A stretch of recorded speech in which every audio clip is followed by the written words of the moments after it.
ভেবে টেবে ভাবলাম এখনো পর্যন্ত এরকম কিছু মানে আমি আবিষ্কার করতে পারিনি যেটা আমার ভালো লাগে না।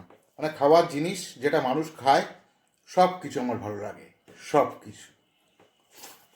তো বন্ধুরা, দুপুরবেলা খেতে বসেছি। আর আজকে হলো একাদশী। আর একাদশী মানে আমার বাড়িতে একদম নিরামিষ।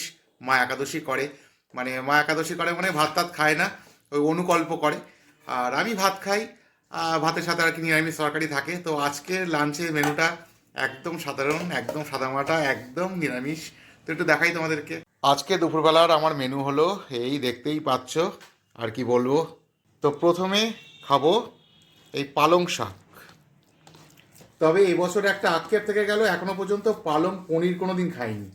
তো দেখি এর মধ্যে ব্যবস্থা করা যায় কি না। পালং পনির যতবারই আর কি পালং শাক দিয়ে কিছু করে ভেবেছি, ওই চিকেন করেছি, তো পনিরটা খাওয়া হয়নি। বাহ, অসাধারণ অসাধারণ। তো এবারে খাবো বাঁধাকপি আর শিম দিয়ে একটা চচ্চড়ি মতো করেছে মা। তো খেয়ে দেখি কেমন লাগে। বাহ, অপূর্ব লাগছে, অপূর্ব লাগছে। কালকে আমার এক বন্ধু তো কমেন্ট করেছে যে আমি তো সব কিছুই খাই, খুব ভালো লাগে, খুব ভালো লাগে করি, তো কোনটা আমার ভালো লাগে না। তো আমিও রিপ্লাই করেছিলাম হ্যাঁ জানাবো।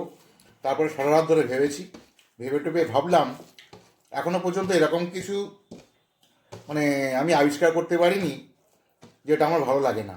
মানে খাওয়ার জিনিস যেটা মানুষ খায় সব কিছু আমার ভালো লাগে, সব কিছু। এবারে নেবো বেগুনের ঝাল। অসাধারণ লাগে আমার, জাস্ট অসাধারণ লাগে। বেগুনের সাইজগুলো দেখো, এরকম এরকম সাইজ। এর মধ্যে লঙ্কাও দিয়েছে চিড়ে চিড়ে। মা বলছে পাশ থেকে এটাকে মশলা বেগুন বলে। তো যাকে যাকে, এটাও একদম নিরামিষ, 100% নিরামিষ। তো খেয়ে দেখি কীরকম লাগে বেগুনের ঝাল। বাহ, দারুণ টেস্ট হয়েছে। আর এই যে কাঁচা লঙ্কা, দুর্ধর্ষ দুর্ধর্ষ। আজকে নিরামিষ হলে কী হবে, মা রান্নাগুলো করেছে হেভি।